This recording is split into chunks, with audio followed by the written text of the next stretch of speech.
Thank you, Chair. I can confirm we are now live. Okay, thank you. So we've technical difficulties behind us. Good afternoon, and we have quorum. I'll begin with our land acknowledgement. The Halifax Regional Municipality is located in Mi'kma'ki, the ancestral and traditional lands of the Mi'kmaq people. The municipality acknowledges the peace and friendship treaties signed in this territory and recognizes that we are all treaty people. Item number 2, approval of minutes. Are there any errors or omissions people have noted from the last meeting? None so being, I'm calling for a mover to approve the minutes.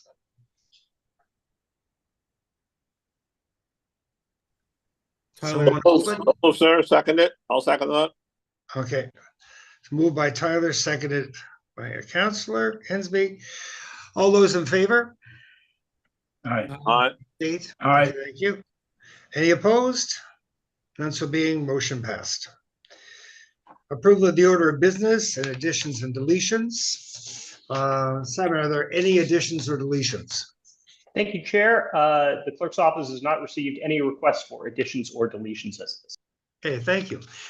Are there any members who'd like to move items at this point in time? Again, none so being, I'm calling for a motion to approve the order of business. I approve. Second. Thank you, Paul.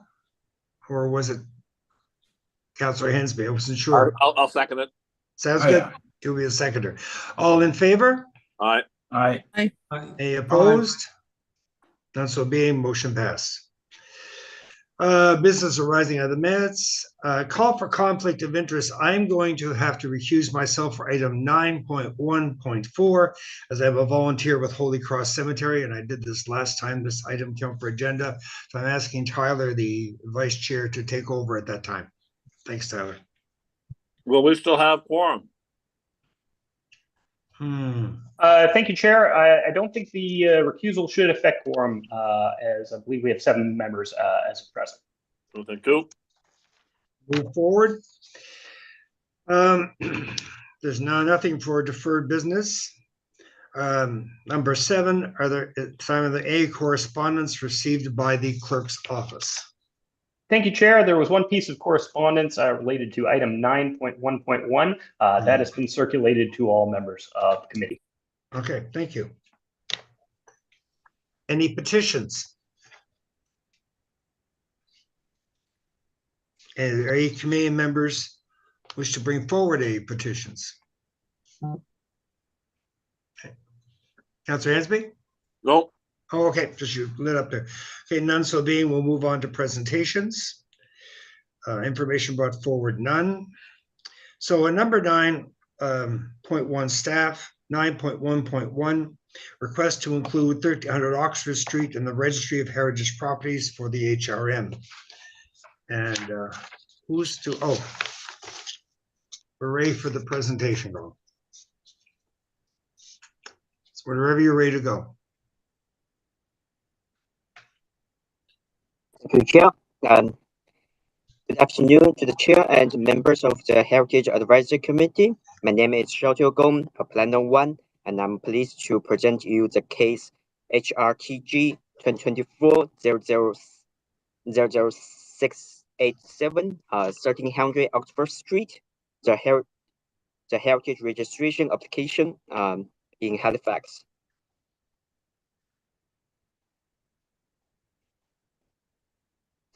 In February 2024, an application was made by the First Baptist Church to consider the inclusion of 1300 Oxford Street in the Registry of Heritage Property for Halifax Regional Municipalities. This property will hereafter be referred simply as 1300 Oxford Street or the subject building. 1300 Oxford Street is located at the west side of Oxford Street between South Street and Coburg Road, facing the Dalhousie Studley campus. As usual, the committee is asked to score the subject property on the registration evaluation criteria before you. And our first evaluation criterion is age. The subject building at 1300 Oxford Street was constructed in 1948 after, and the cornerstone of the subject building was laid down in 1948. The church opened its service in 1950. The construction date is also confirmed by the building permit, which is shown in the picture on the right. And 8 years later, in 1958, a real addition, service as a Christian education wing, was added to the church building. So based on the construction date of 1948, staff recommend a score of 3 points for age. How does the committee feel about that? I think it's dead set by the calendar. Remember, Yeah. 3 points. We'll go for 3. It's a Three newish building by our standards. Okay, 3 points for that. Right, thanks. And our second evaluation criterion is historical importance or architectural importance. And for the historical importance in the congregation history of Halifax First Baptist Church can be extended to 1824. At that time, Nova Scotia was still a colony of the British Empire. 16 members of St. Paul's Church decided to leave as they were upset that the new rector was chosen by the Queen, not by the congregation. Wanting more autonomy over the church, they began to meeting in each other's house and decide to build a church. Build a church on Granville Street, and the new church called Granville Street Baptist Church opened for worship on September 13, 1827.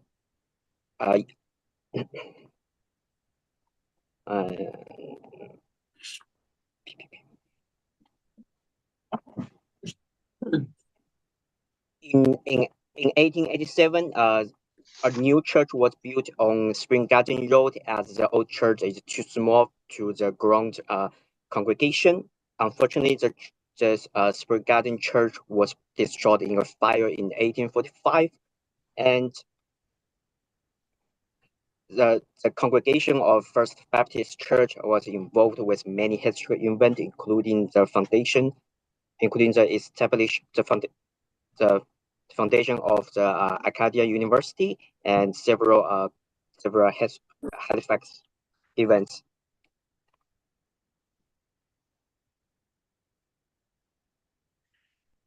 In terms of the architectural importance, this building is in the neo-Gothic style, which is a popular style of church and educational building in the early 20th century. The style is developed from the Gothic Revival style. The style is known from its large size, symmetric facade, and simple monolithic finishing. This building has many design elements of neo-Gothic church buildings, including decorative wall brightness, large windows with tracery, point arches, and other elements.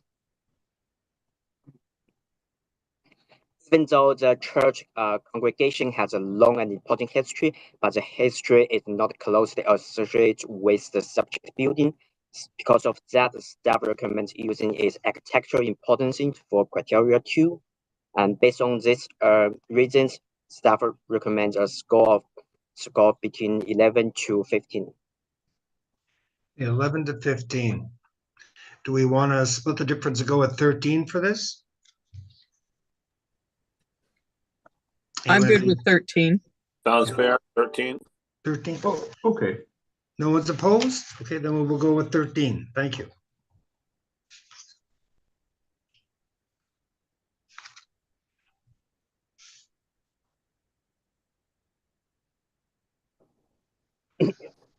Our third criterion is the significance of architects and builders. So the subject building was designed by the famous Ontario architect Francis Bruce Brown. who designed over 100 churches across Canada, and his buildings known of the modern Gothic styles. And he was also a president of Royal Architecture Institution of Canada. Halifax architect Alan Dufour served as the supervising architect for this project. Dr. Alan Dufour was a well-known architect and preservative from Nova Scotia. He dedicated to serving the province's architecture heritage. He involved with many preservation projects, including the waterfront heritage property renovation and. Let's see the slide. Sorry.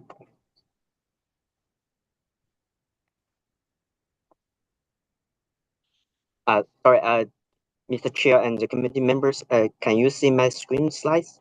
Yes. Yep. Yes. Yeah. You appear to be on page 9. Yep. Yeah, sure. I'll continue with my presentation. And he also served as the president of the Heritage Trust of Nova Scotia and the governor of Heritage Canada. And the builder of this, the subject building was Brookfield Construction Company, which is established by the famous English engineer John Brookfield. This company was involved with many substantial projects in Halifax and in St. John's reconstruction post the Great Fire in 1892.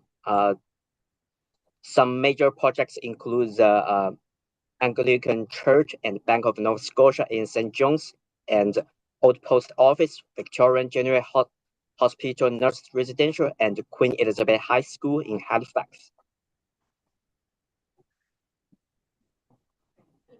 Since all the architects and builders who contribute to this church had influence across Canada, staff recommend a score from 7 to 10.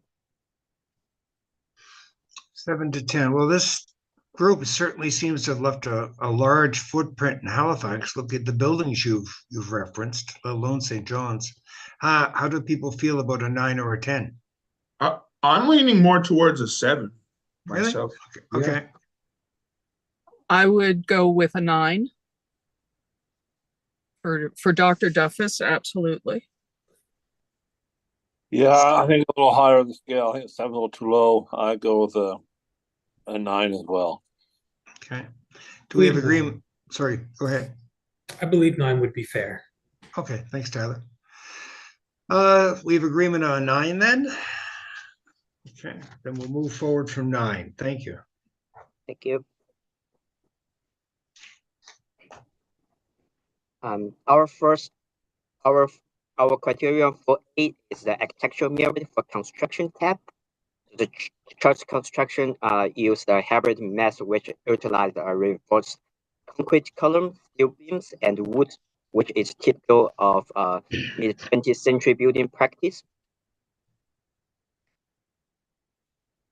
And for this reason, staff recommend a score between 1 to 3 points. 1 to 3. Okay, 1 to 3. It's fairly common construction materials. How do people feel? I think a 1. Okay. Anyone else? Steel and concrete, and stone and stucco is pretty basic in this city. Okay, Yeah, but I don't know. We don't have that kind of stone, was it? I think it's quite unique, some of that stone. Yeah, the stone cladding was it quarried locally? Sorry, doing the research, I can't find any source about the source of the stone cladding. But it looks like a local ironstone. It did look like iron. I know the church. It does look like ironstone, which I think would have been quarried in Nova Scotia. I would say a 3 for it. Okay, we've got ones and we've got threes. Well, What's that? we're all over the place. I tend to go with 1 because it's common enough materials. Mhm. I don't know. I'll be happy with the 2 in the middle. So I 2, okay, go with 2. Well, Go we'll with 2. split the difference again. Yeah, we'll go Yeah. with 2. 2. Okay, 2 it is.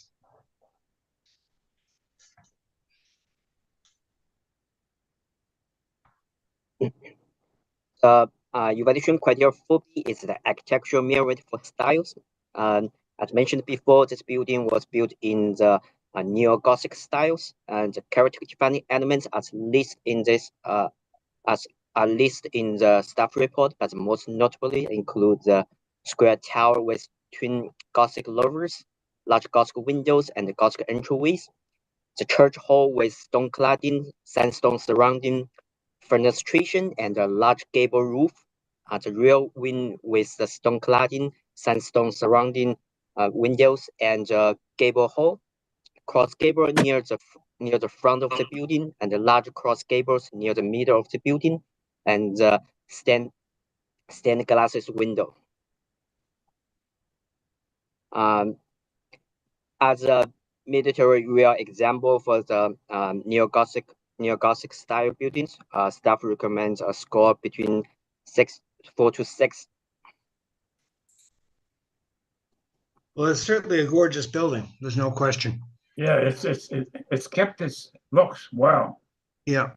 I give it a 6. So would I. Anyone Yeah. else? 6. Yeah, let's go with 6. Oh, we got agreement. 6. Okay.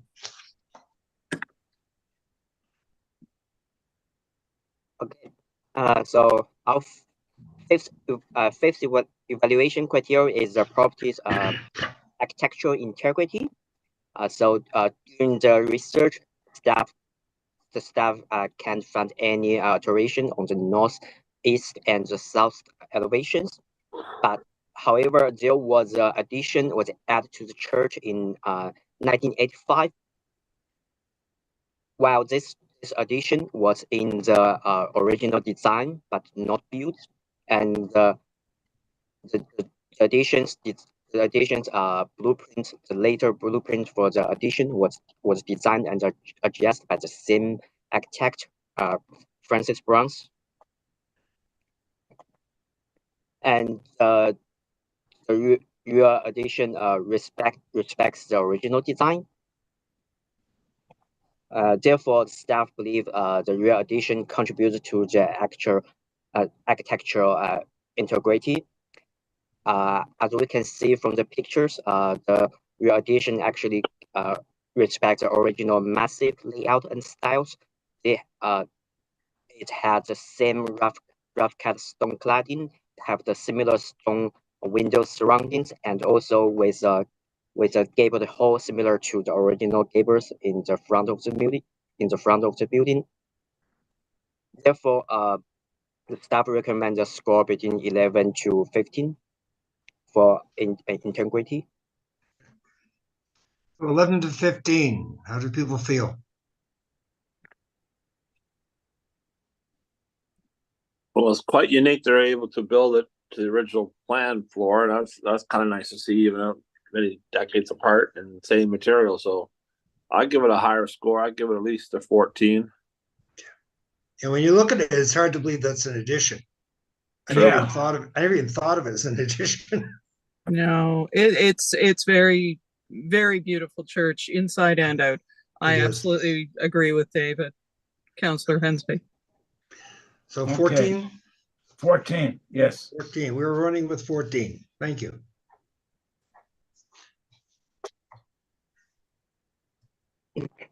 Our final criteria is the property's relationship to the surrounding area. So the church was surrounded by a mid-density residential buildings and institution buildings of the Dalhousie campus. A railway separates the church from a low-rise resident neighborhood, and the tower of the church was the highest point of the West Oxford streetscape, and The church has a unique stone cladding that is balanced well with the surrounding environment. So based on these reasons, staff recommends a score between 1 to 5. 1 to 5. It certainly blends in nicely with that side of the street,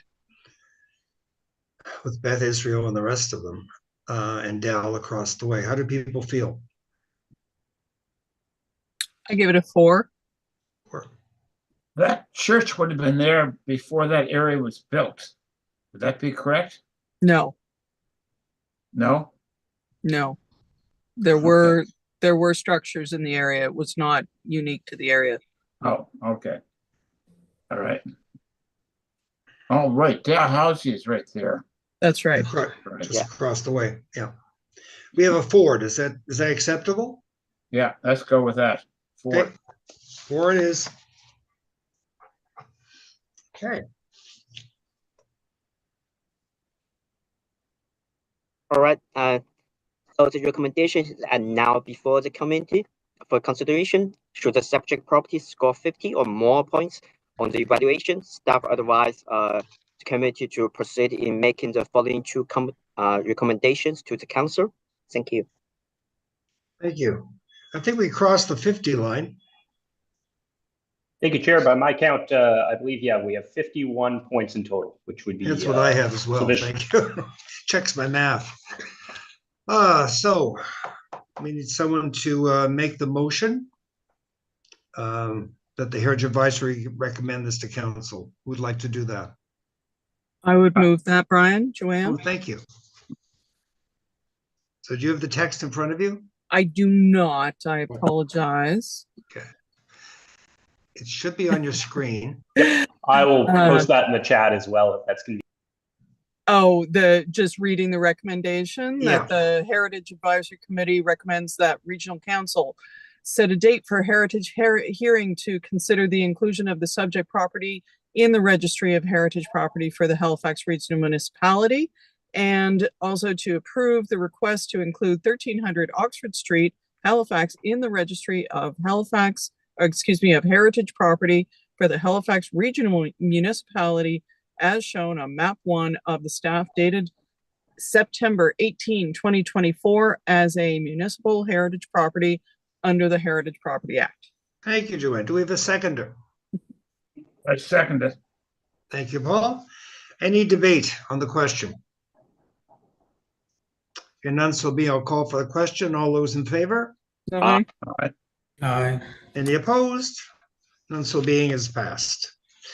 Next is case 9.1.2, substantial alteration of the municipally registered heritage property at 1262 Bedford Highway in Bedford. And I think Elizabeth Cushing is doing the presentation for this.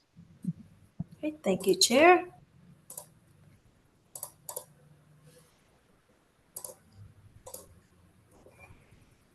All right, please let me know when you can see my screen. Okay. Yep. There we go. Perfect. Good afternoon, Chair and members of the Heritage Advisory Committee. My name is Elizabeth Cushing. I'm a heritage planner with Planning and Development, and I'll be presenting the substantial alteration application for 1262 Bedford Highway. An application was submitted by Fathom on behalf of the property owner for the property at 1262 Bedford Highway in Bedford. Apologies. The municipally registered heritage property is known as Honeycoat and was built circa 1855 to 58. The proposal includes substantially altering the property to permit a 46.4 meter residential building to the rear of the heritage building.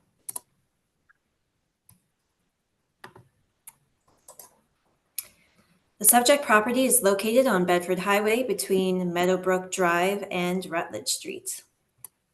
Again, in accordance with Section 17 of the Heritage Property Act, a substantial alteration to a municipal heritage property requires both Heritage Advisory Committee and Regional Council approval. Substantial alterations are considered to be any actions that affect or alter the character-defining elements of a property.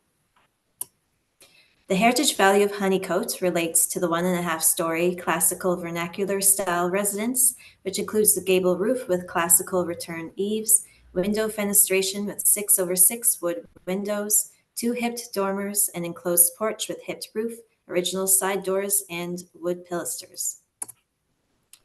The proposal related to the Heritage Development Agreement includes relocation and rehabilitation of Honeycoat within its current lot, removal of the circa 1918 addition, preservation of landscape features such as mature street trees, stone pillars and walls, and the white picket fence, and construction of a 46.4-meter residential building to the rear of Honeycoat, which will be connected through a 1-story glass breezeway. The first substantial alteration proposed includes the relocation of Honeycoat within its current lot. So the relocation of this moves the structure further away from the intersection with Meadowbrook Drive. The next alteration is the removal of the circa 1918 rear addition, which is pictured on the slide here to the right. And lastly, the construction of a 46.4-meter residential building is proposed at the rear of the property. So this is about 7 stories plus the penthouse. The new construction will include 1 level of underground parking, which will be accessible from Meadowbrook Drive, and will be connected to the Heritage Building through a 1-story glass breezeway. So once again, the heritage value is linked to the Honeycoat building. Character-defining elements of Honeycoat will be rehabilitated and preserved, such as the wood shingle cladding, the brick chimneys, the gable roof, and the 6/6 wood windows. The rear addition is not an original feature, and it's not considered to be a character-defining element. Relocation of the structure will ensure that the building continues to be prominent within the Bedford Highway streetscape. The new foundation will also be faced with local stone to reflect the original rubble stone foundation, which has since been parged with concrete. The stone pillars and walls and white picket fence and the mature street trees, again, they contribute to the heritage character of the property, although they are not character-defining elements. These will also be rehabilitated and retained through this project. The new construction has been designed to minimally impact the heritage building in terms of its physical connection and setbacks. The new building will be connected through a 1-story glass breezeway, which could be removed in the future if needed without adversely impacting the heritage building, which is in accordance with Standard 12. The materials and massing have been designed to be compatible with the heritage building in accordance with Standard 11. The podium of the new construction will align with the cornice of the heritage building. The upper floors will be set back and clad in modern materials and neutral tones to distinguish from the heritage building, while ensuring that the heritage building continues to be the focal point of the streetscape. Windows of the new construction will be 6/6 in reference to the heritage building, and the podium will be clad in non-combustible wood shingle cladding. This is the third step of the substantial alteration process. So should the Heritage Advisory Committee approve the substantial alteration, it'll proceed to Regional Council for their consideration. And the following recommendations before you today for your consideration. Thank you. Okay, thank you. Interesting, they're going to move it. That's a lot of buildings get moved these days. Is there anyone who'd like to make this motion? I shall, sir. Thank you, Councillor. The Heritage Advisory Committee recommended the Regional Council approve the proposed substantial alteration to 1262 Bedford Highway, Bedford, which includes the rehabilitation and conservation of the circa 1855-58 classical vernacular style residence known as Honeycoat. Thank you. Do we have a seconder? I'll second. Thanks, Paul. Any debate on the question? The only thing I could say is I hope they take precautions of moving the building. We don't want to have another catastrophe like what happened in Halifax. Exactly my thought. Exactly. Here, this one here, there's seems like we're shifting it a few feet and not a great distance. So hopefully they'll put it on skids and jack it up, put it on skids and just slide it into place. Lots of ivory soap. Yeah. As through the chair to the councillors, we have introduced some mitigation measures just to ensure that that is successfully relocated. So that also involves having a structural engineer on site. So we'll be sure to incorporate that into the development agreement. Well, that's great. That's great. Okay, any further debate? Yes. Hi, this is David Jones.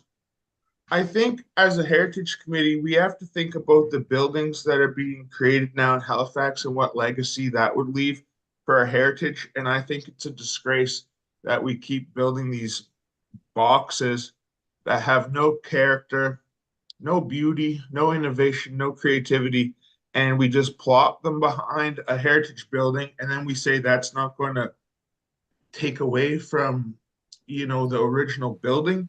And also, I want to point out that in the last property we looked at, we were praising that building for keeping an addition from the 1940s, and here we're going to destroy one from 1918. That doesn't make sense to me, and it still looks like it fits in with the character of the original structure.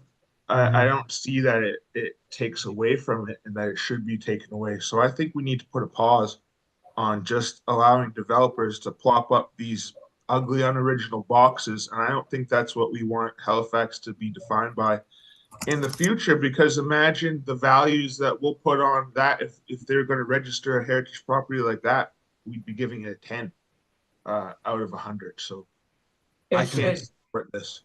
It's funny. My wife and I were passing by Lancaster Drive in Dartmouth here the other day, Lancaster and Woodland. And she said, she looked at one of those box structures that was there. She said, I really like that sign. And I agree with David. I don't like that design. But maybe are we looking at it? Well, we are historical, so we should be looking at it in an older frame.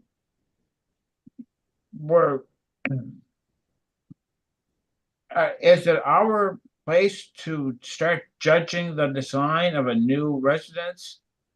But that new residence, one might say that new residence looks modern to emphasize the old structure. Does it do that? Councillor Hensby, you were just going to say something? Well, that's some of the comments I made in one of my earlier heritage discussions down at the old Royal Bank building on Hollis Street. I would have thought that the design of the building would be more compatible with the colors and design of the old building, but I've learned that since that time, you need to have them to be distinctly different, so therefore you don't blend in the heritage site with the new construction. The heritage has to be uniquely distinguishable by itself and not be blended in, I guess you can say, with the construction behind. Well, Just to David's point about one where we approved the church, even though it had an addition, and this addition on the back. Well, the addition on the back is 1918, significantly later than the original build, and it also was not part of the original plan. Where with the church, the addition was part of the original plan, same design, same architect, same. So there are differences. My concern, as Councillor Hensby said, was just we don't want any more disasters with houses crumbling. So I appreciate the addition of the structural engineer on site and prior to the move, just to make sure nothing goes wrong. I do hope that they can keep the trees. That would be lovely. They are lovely old trees on that site. So I have no issue with approving this motion to go forward. Okay, thank you, Joanne. Elizabeth, you were going to say something before. Yes, thank you, Chair. Just to mitigate some of the concerns that were brought forward. So again, with the addition piece, with the church, we were identifying that addition as being a character-defining element. And in this case, it was never considered a character-defining element when we were going through the heritage registration process. I do understand the concerns about having that massing in the back of a heritage building. One of the ways that we have attempted to mitigate that is, again, to make sure that there are design elements from the heritage building that are reflected in the new construction. So as I mentioned, having that cornice line meet with the podium, the materiality being relatively similar, being local high-quality building materials, something that we look at. And the 6/6 windows. Yes, and the windows. Okay. Is that question? Is that centerpiece between the original house and the main building? Is that meant as a transition piece? I get the impression that it is a transition piece. Through the chair to the committee member, yes, that would be considered of a transition between the heritage building and the new construction. And about trees, didn't the write-up say that the trees will be cut down? I agree. There's no trees on the site. We need to have some trees placed there. Again, through the chair to the committee member, that is not correct. The mature street trees are going to be retained as part of the heritage development agreement to the best of their abilities. If there are any issues with maintaining those trees, then a compensation plan will be required with our HRM urban forestry team. I'm no botanist, but would the new construction affect the roots so much so that the tree would not do well? Through the chair, if that's the case, then that compensation plan would be utilized then, and they would be required to replant or provide compensation to HRM. It appears most of the trees in the right of way of the municipality, are they not? There might be one or two on the property line. Through the chair to the councillor, that is correct. They are HRM-owned street trees. Patty, you were going to say something? HRM. Oh, can I speak? Oh, go ahead. I don't want to hold Okay. the conversation. Excuse me. Oh, sorry, I didn't know who you were talking. So are we able to bring up the photo of the rendering where we have the heritage property and the building behind it? So one of the character defining elements was the symmetry of the heritage building. However, the design of the addition, I think it detracts, as the if you look at the addition, it is offset to the side. Even though that addition is symmetrical in its own, it is offset. So we have, I don't know if you can see my hands, we have, lines here and here. So for myself, if they're moving the building, I could see moving it so it's more centrally to the addition, or having that addition redone so it's more set. That is my kind of thing, is with symmetry. Looking at this from the street does bother me. So I don't think I could get behind it with its current positioning. I tend to like the off-centeredness of it all, because if you try to have it centered, you're not going to do it well. It's going to be 2 inches or centimeters, whatever, off, and somebody will pick that up. That's my opinion. But maybe the most of the offsetness is on the left as we look at it. Maybe some of that offsetness should be on the right too. Not an awful lot, but just enough to say, hey, I'm here. Anybody? Elizabeth? So say through the chair to the committee members, I believe the location was sought just to make it a more functional site plan. So in terms of having that loading zone available, and the parking entrance is also going to be, again, on that Meadowbrook side. So having more space between the heritage building and the new construction and those facilities can assist in kind of some risk mitigation there in terms of traffic controls. Where will the driveway, the entranceway be for the underground parking? Up around the back, chair. there it is. Yeah, through the chair to the committee member, it is accessed from Meadowbrook Drive. Okay. Was there any significance, anybody know, of the original location of the Honeycoat building? Was it close to the street for a reason? If it was, that's information's been lost to time. Did they have a coach or anything parked there? Okay. No? Tyler? Okay. Move Sorry, on. talking to myself.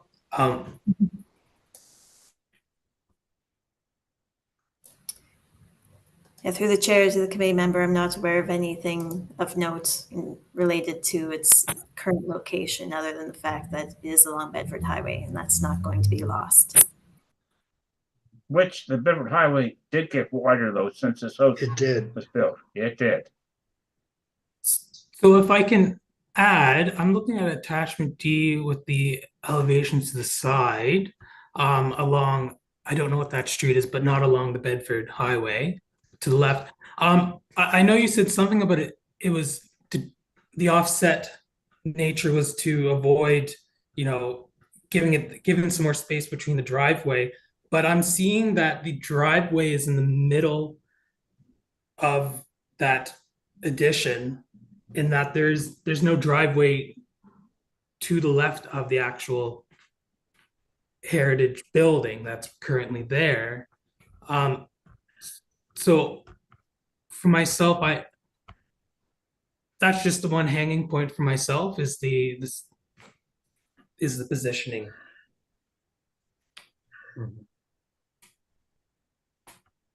Any other comments or debate? Obviously, we've got a lot of different opinions here. I would just make one last comment to Tyler. The offset, as I see it, is for loading and unloading. So if somebody is moving into that building, that is where the truck would park, because it can't block the road there. Meadowbrook is very narrow, Very steep. very steep, very, very busy. So they need somewhere to pull off. So if you look at a lot of the new buildings that are going up here and many other places, they build them right out to the street. They do not make it possible for a moving truck to actually sit and be offloaded.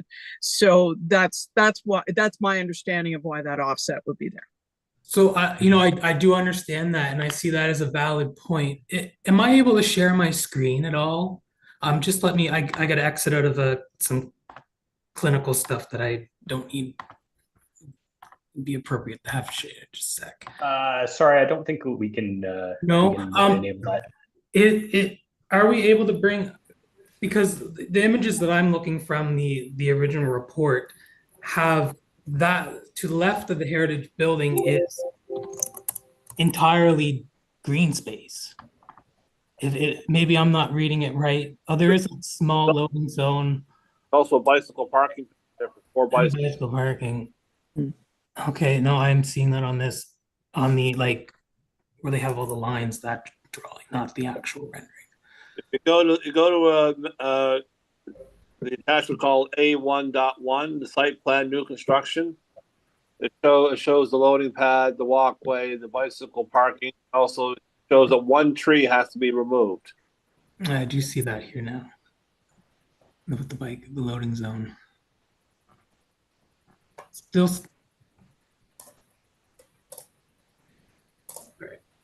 Elizabeth? Yeah, I can just pull it up there, Chair.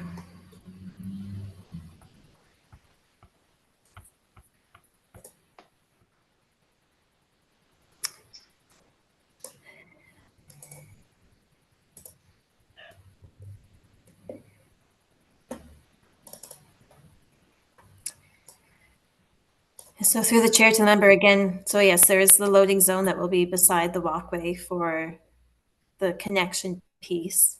And then this will be the garage. I think what I was saying is that they're moving the heritage building away from this intersection, which has a pretty steady level of traffic. And that is a way to mitigate any potential risk. Like if there are any accidents, if a car leaves the road for any reason, this is a minor way that we can attempt to mitigate any challenges that may arise from that. So that's what I was trying to say. This will be green space. There's bike parking. Thank you. loading zone and green space. Okay. Respectfully, has a car ever hit the building? Like, that's a very funny concern to me, to move a heritage building and put it at risk of risks that are real of it being destroyed, which we've seen recently in Halifax. And I don't know many cases of heritage buildings being hit by cars. Where's that coming from? Why would you do that? Through the chair to the committee member. It doesn't have to have already happened to not be a concern or a risk. And again, we have already attempted to mitigate those concerns related to its relocation through the Heritage Development Agreement process. So ensuring that that structural engineer is not only there on site, but is reviewing the relocation plans prior to the work being completed. We have a number. I Sorry, David. can't support this. I can't support this at all. Are we going to start moving Quaker House and Evergreen House so they don't get hit by a car and justify development on that base? Makes no sense to me. Please don't support this. But is the building being moved just because of that, or to facilitate a bear sighting on the lot? Why couldn't, look at that transition piece without any true features sticking out? That looks half decent. Is it our place to say, make the building more similar to the transition piece?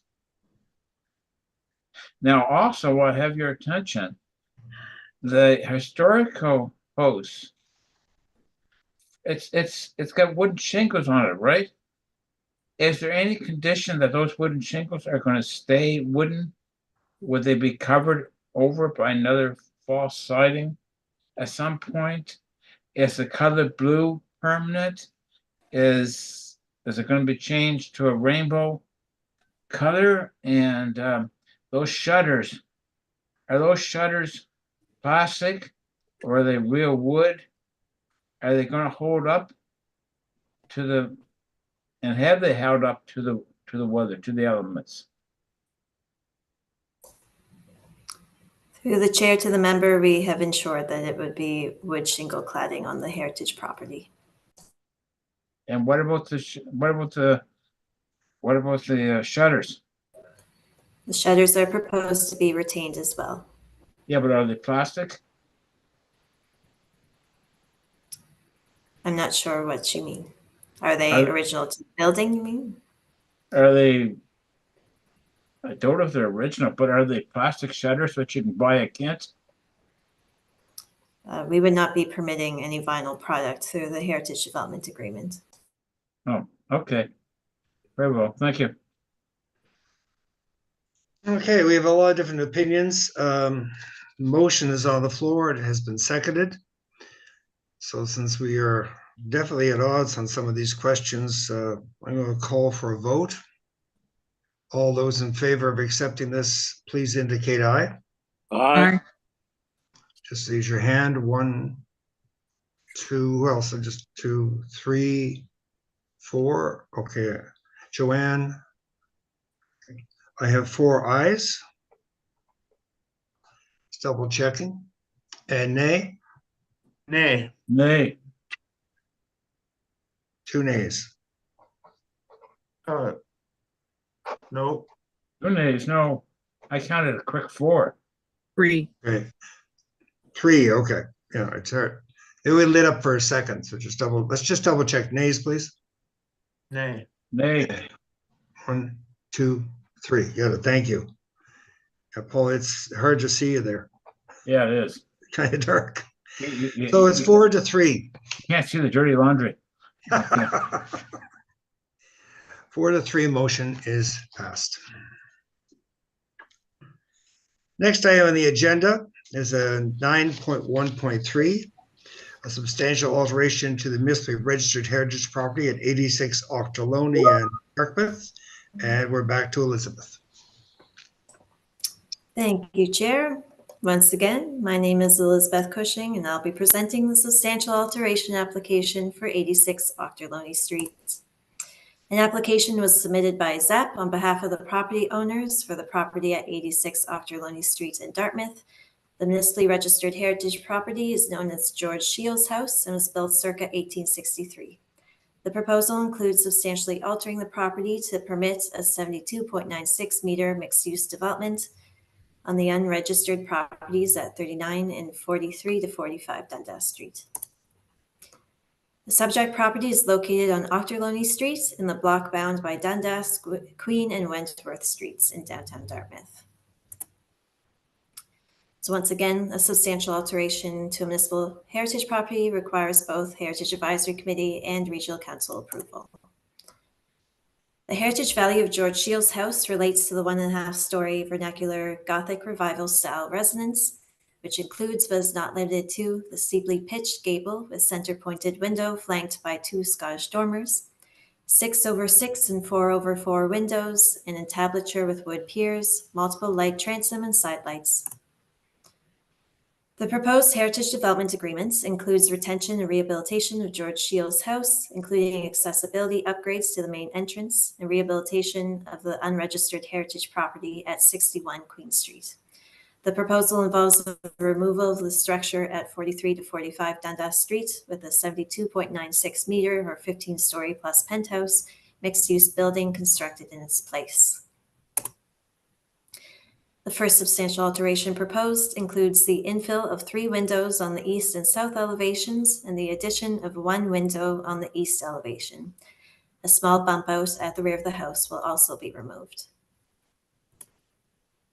The construction of a 72.96 meter mixed-use building is proposed at the current site of 43 to 45 Dundas Street in the vacant lot at 39 Dundas Street. The new construction will include 2 levels of underground parking. So the heritage value of George Shields House will be retained and rehabilitated. The house has a high level of integrity with modest changes since its construction, which are proposed to be reversed through this proposal. The small bump out at the rear of the building is not considered a character-defining element, and the infill of select windows will assist in reintroducing symmetry to the structure. Character-defining elements such as the wood shingle cladding, 6/6 wood windows, rubble stone foundation, molded trim, and steeply pitched roofline will be rehabilitated and preserved. This is consistent with Standard 10, which prefers repairs over replacement, with in-kind replacement acceptable if it's necessary. The new construction, through its materials and massing, has been designed to complement and provide contrast to George Shields House in accordance with Standard 11. Non-combustible clapboard siding and corner board trim is proposed for the podium to complement the surrounding area, which is predominantly wood-framed residences. The podium is 3 bays with tall 6/6 windows to reference the rhythm of the heritage building. The height of the podium has also been designed to closely align with the cornice of the heritage building, with real masonry on the first story of the podium to relate to the rebel stone foundation of the heritage building. The podium will also have a historic shopfront design with recessed entrance. The mid-rise portion uses modern materials in a neutral color to ensure that the heritage building remains prominent within the streetscape, especially at the pedestrian level.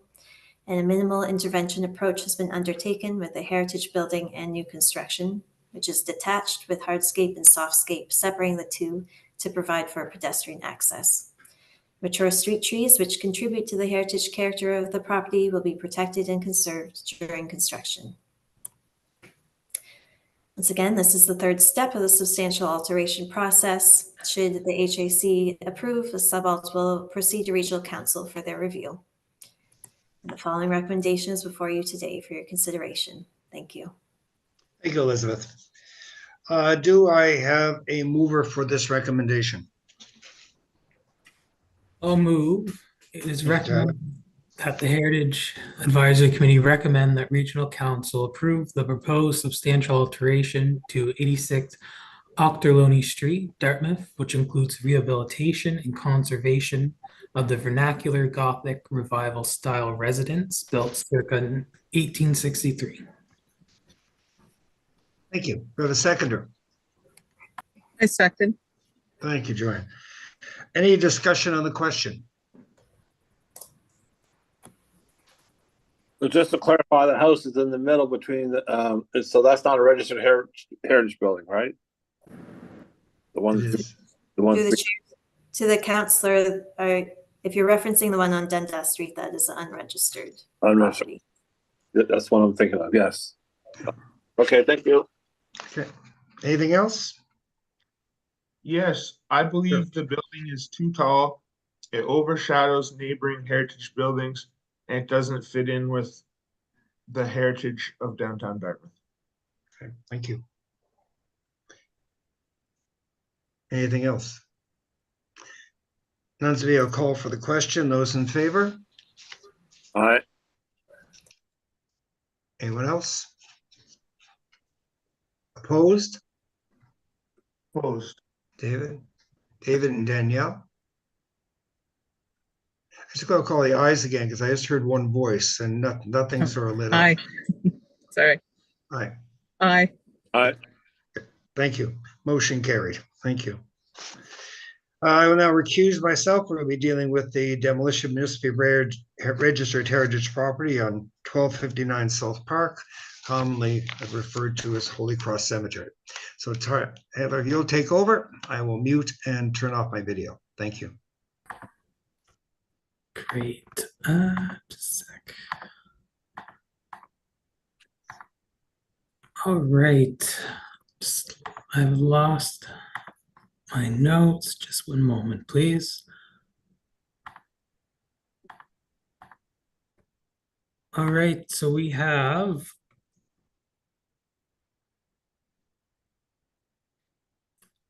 (9.1.4) and sorry, did we read? All right. We have case HRTG 2023-00650, proposed demolition of municipal registered heritage property at 1259 South Park Street, Halifax, and we have Mr. Beaupre McPhee to present. Thank you.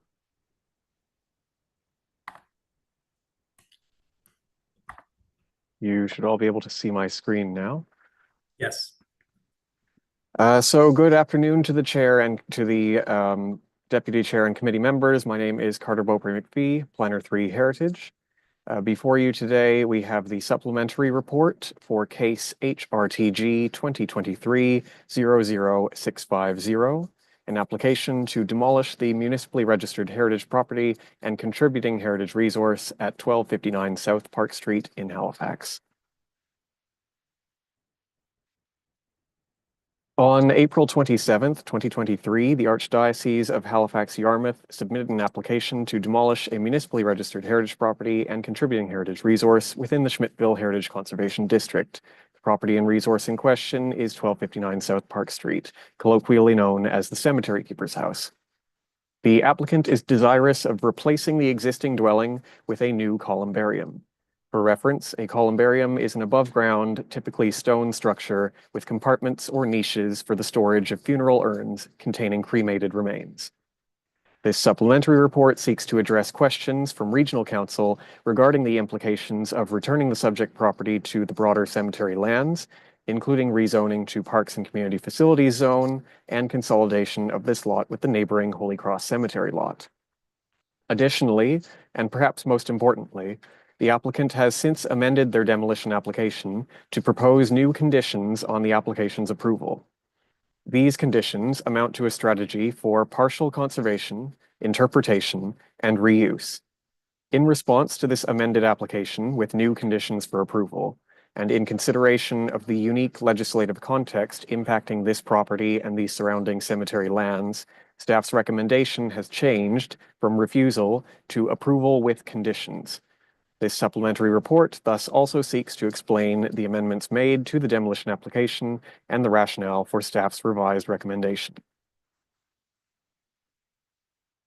As this property is both a registered heritage property and contributing heritage resource within the Schmidtville Conservation District, the demolition application and associated certificate of appropriateness application are being processed concurrently. Here we see the steps of this process, and we are currently at the stage of consideration by HAC. And here we can see the site in question, which is highlighted by a solid bright yellow line containing the cemetery keeper's house.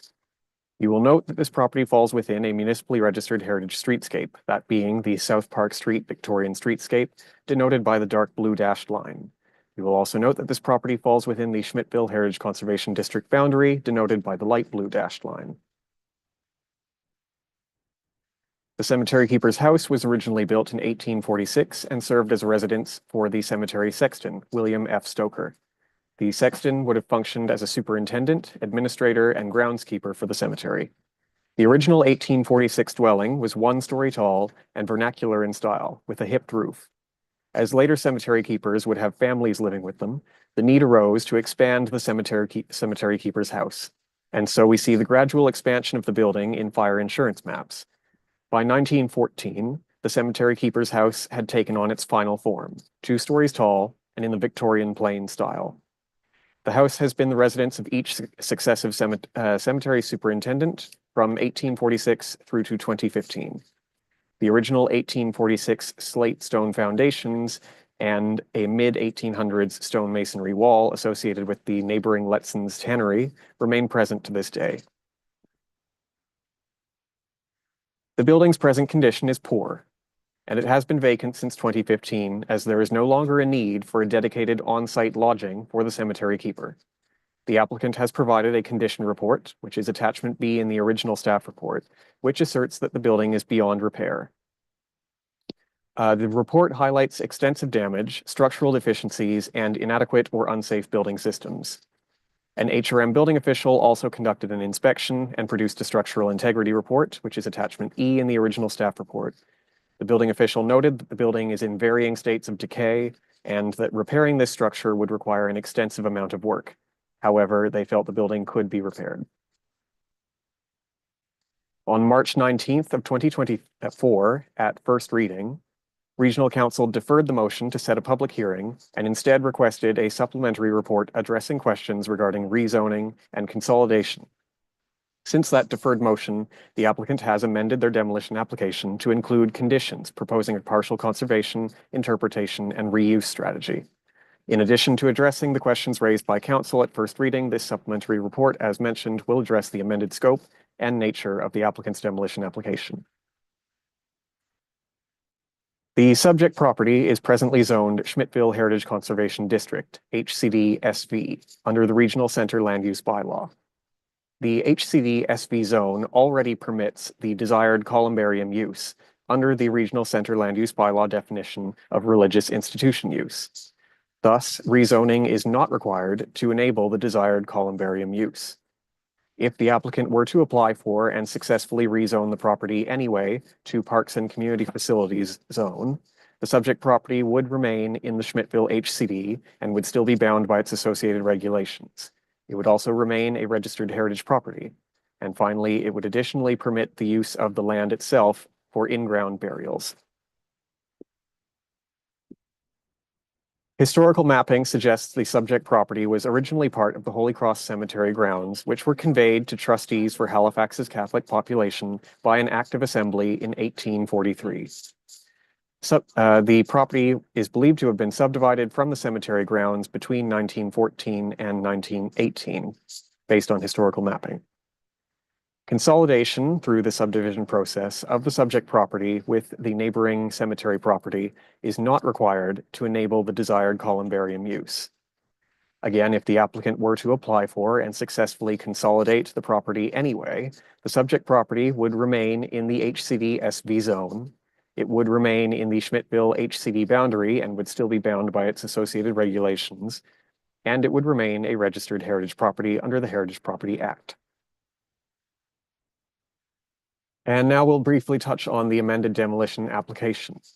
So in the time since Regional Council's motion requesting this supplementary report, the applicant has amended their demolition application via a letter which they submitted to staff on August 21st, 2024. This letter establishes a series of conditions for the demolition application to which the applicant is prepared to commit in order to secure the support of staff and council. Council may approve a demolition application with conditions as enabled by Section 17 of the Heritage Property Act. The conditions proposed by this amended demolition application constitute a partial conservation, interpretation, and reuse approach. This approach consists of retaining and conserving the property's most historically valuable character-defining elements, namely the mid-1800s stone masonry wall associated with Letson's Tannery, and the original 1846 stone foundations associated with the original one-story hipped roof vernacular structure of the cemetery keeper's house. It would also include demolishing the rest of the building, whose character-defining elements largely date from the circa 1910s renovation. It would then see the basement infilled with dirt, preserving the foundations in situ, and the daylighting of the tops of these foundations so that they are visible to the public. Additionally, the applicant would be required to install interpretive signage explaining the foundation's significance and the history of the cemetery. The applicant would then treat the foundations as a landscape element around which a new columbarium use could be constructed. Here we have an example, a conceptual example of how the adaptive reuse of this property, including the partial conservation of the original foundations and the mid-1800s tannery wall, could be incorporated into a possible new design for a columbarium on the site. This is not a final design proposal, and the applicant will provide a design proposal as required by the regulations of the Schmidtville Heritage Conservation District, where the erection of new structures, including columbaria, would naturally require a certificate of appropriateness, and thus the future plans for this site, if the demolition were approved, would still be subject to review by heritage staff to ensure their appropriateness and to ensure compliance with the conditions imposed through the recommendation in this report. And now we'll briefly touch on the 1843 Act of Assembly, which impacts both this property and the neighboring cemetery property and greatly limits the reuse potential of this site. So Holy Cross Cemetery, which includes the property that the cemetery keeper's house was built on, was established by an 1843 Act of Assembly, which restricts the landowner from using the lands for non-cemetery uses. 1259 South Park Street has served as a residence for successive cemetery keepers. However, as mentioned, it has lost its original cemetery-affiliated use. In terms of the 1843 Act of Assembly, the terms of the 1843 Act of Assembly remain in effect today, thus hindering the property owner's ability to adaptively reuse the cemetery keeper's house as any non-cemetery affiliated residence or a commercial office or any other income-generating non-cemetery use that might financially support the significant expense of its rehabilitation. Staff also do not anticipate setting any unwanted precedent with the approval of this application, as the legislative context of this 1843 Act of Assembly renders this a highly unique case. Other considerations include that if this demolition application is approved with conditions and the cemetery keeper's house is demolished in accordance with those conditions, the property itself will no longer be considered a contributing heritage resource per the definition of the Schmidtville Heritage Conservation District. However, it will still be regulated by that district. Additionally, it will remain a registered heritage property with character-defining elements of the foundations and the wall, which are protected under the Heritage Property Act. No amendments will be required to the Schmidtville HCD plan or bylaw. And any new development, as mentioned, including a new columbarium, will still require a certificate of appropriateness per the Schmidtville HCD bylaw, and thus will be subject to review by heritage staff for appropriateness and compliance with the conditions in these recommendations.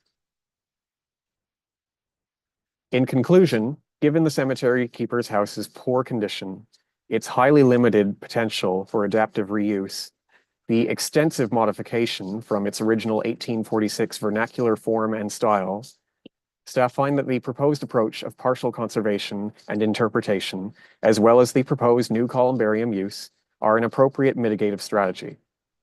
The proposed columbarium use is permitted as of right without any requirement for rezoning or consolidation. and staff therefore recommend approval of this demolition application with conditions, as laid out in the recommendations section of this report, to ensure that the proposed partial conservation, interpretation, and reuse measures are carried out. The recommendation is now before you for consideration. Thank you. Great, thank you for that presentation. So, do we have a mover for this motion?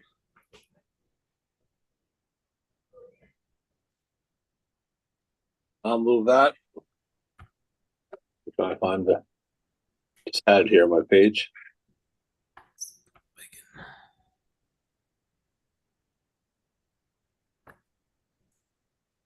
It's a long one. Let me see if I can posted it.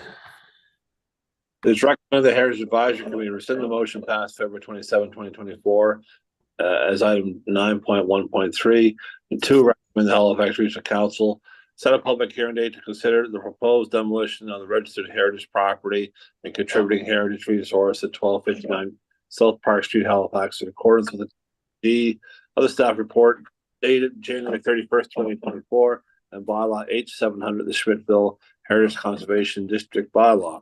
And B, after the public hearing, approve the application by the Archdiocese of Halifax Yarmouth under the Heritage Property Act to demolish the registered heritage property 1259 South Park Street, Halifax, subject to the following conditions. Subsection 1, the stone masonry wall on the boundary of the subject property must be retained in situ. 2, the original 1846 stone foundation of the cemetery keeper's house at 1259 South Park Street must be retained in situ and daylighted, made visible to the public. 3, interpretive signage explaining the heritage significance of the foundation must be installed by the applicant near the foundation. 4, any columbarium or other structures to be erected on the property must be built within and or around the foundations without moving or unduly obscuring the foundations. 5, the applicant must comply with the Schmidtville Heritage Conservation District bylaw requirements for certificate of appropriateness for any new buildings or structures, including columbarium. And C, direct the Heritage Officer to issue a certificate of appropriateness in accordance with the Schmidtville Heritage Conservation District plan and bylaw for demolition of the contributing heritage resource.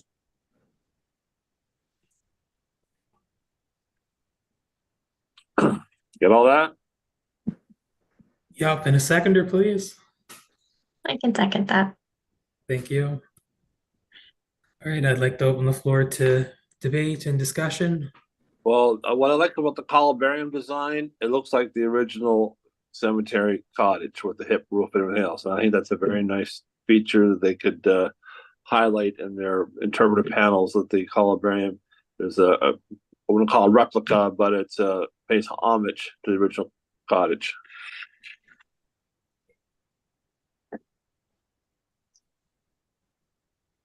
Would there actually be any sort of signage describing the property and what it might, would that be part of the design? Oh, I can certainly answer that through the chair to the committee member.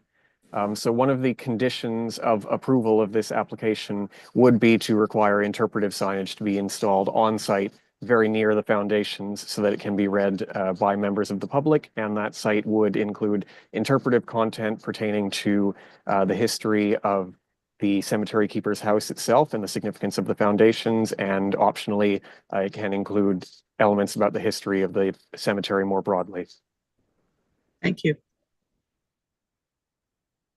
Question, the layout of the columbarium, they could easily add more, right? And that would gain them more of monetary reason. Second of all, I'm thinking to pay homage to the original structure there, what about be too much to ask for reconstruction of it? with the columbarium inside of it. But what about having just a duplication of the roof above the foundation? That way you're paying attention to the original structure, and of course have your information signage there. You're talking more of a hip roof as a gazebo. Yeah, for top. but what was there originally? Originally, it was a four-corner cottage with a hip roof design. A four-corner cottage, okay. So to build a four-corner cottage with hip signage, it's a bit much. But what about just rebuilding the hip style roof? Of course, you're going to have it, you know, a post beam construction. But how do we feel about that?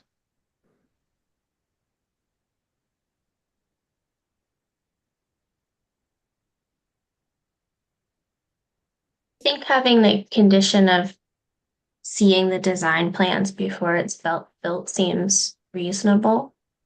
And if the designs included something like that, that would be nice. Through the chair to the committee member, I can certainly add some clarity to the first of those two questions regarding whether they can add more than what is shown in that particular conceptual example, which I brought to you today.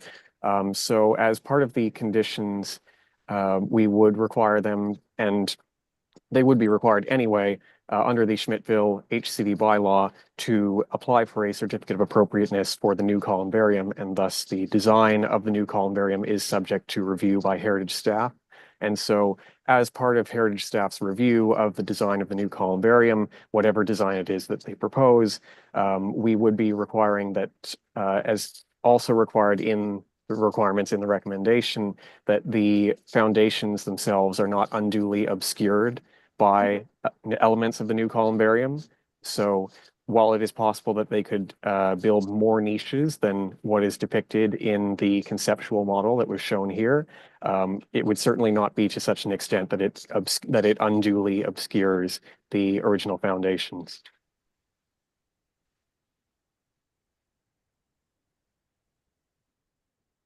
Thank you.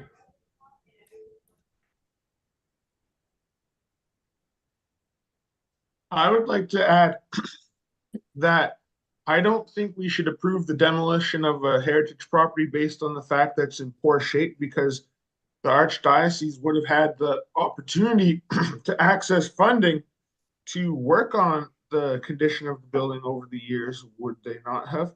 And I'm worried if we go along with this, then we'll just have a bunch of little walls of old buildings left in Halifax and not the old buildings themselves. Is anything left of the original structure inside of it? Someone who's been inside of it? Through the chair to the committee member, I'll address these questions in order. So the rationale for the approval with conditions of this demolition application is not based solely on the poor shape of the building, and that is certainly not the precedent that staff are intending to set with this application. Rather, what makes this application so unique and non-replicable in other scenarios is the limitations imposed by the 1843 Act of the Nova Scotia Assembly, which established the cemetery, the Holy Cross Cemetery, and restricts the use to cemetery use. In effect, what has happened here is we have a heritage building whose viable use has become unviable. There is no longer a need for on-site lodging for a cemetery keeper, and alternatives which may be able to provide the financial sustainability for that property to continue as an alternative use, such as converting it to regular residential or converting it to regular commercial offices, are not possible due to the limitations of that 1843 Act of Assembly. And so essentially what we have here is a building that can only be used for cemetery uses, which no longer has a viable cemetery use. And so what we're trying to do here is find an appropriate compromise that retains the most important character defining elements of the building, those being the elements which are original or largely contemporary to the original design of the building, 1846, and to incorporate those into a new viable use for the property.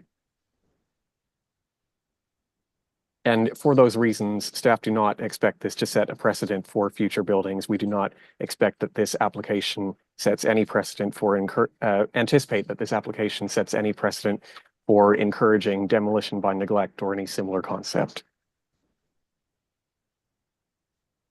As for the other question, is there anything inside which is also original to the building, to the 1846 version of the building? The most prominent character defining element original to that building is, as mentioned, the slate foundations. It is possible that there are still some elements of timber framing. However, this cannot be confirmed as currently the building is too dangerous to enter. And so both staff and building officials were limited to inspection from the exterior due to safety concerns with the building. Why was the building allowed to become so derelict? Is it still owned by the Archdiocese of Halifax, Yarmouth? Through the chair to the committee member, the building is still owned by the Archdiocese of Halifax and Yarmouth and has been vacant since 2015, vacant due to a lack of viable use. And it has fallen into disrepair over that time. There is nothing in the Heritage Property Act, unfortunately, which requires a property owner to maintain their building, their registered heritage property to any particular standard. So unfortunately, there isn't a way to really enforce that beyond complaints from neighbors filed to HRM and the resultant compliance cases. Okay. Okay, would we like to put this to a vote? Can I ask one additional question? Yes. Carter, is there a way that the building could be maybe thoughtfully, not demolished, maybe dismantled in a way that if there was anything else inside that was worth saving, that could be done and put towards as a condition of the demolish agreement?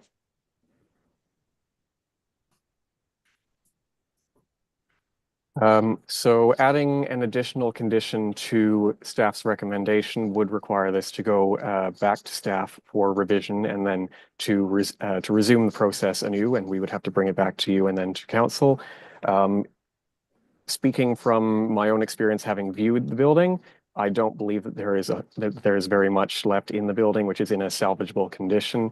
Certainly the applicant's condition report does note that interior trims and interior detailing is damaged or rotten. And so I believe there may be limited value in retaining elements of the interior in this particular case for this particular building. Thank you. Also, I don't think we have jurisdiction on the inside of a building. I think our heritage is more of the exterior part of the building, the interior. Listed some significant character defining element, but I don't think that's the case in this particular situation. Councillor Hensby is correct. Great. So, shall I proceed to call the question? Proceed the vote? All those in favor? Aye. Aye. Aye.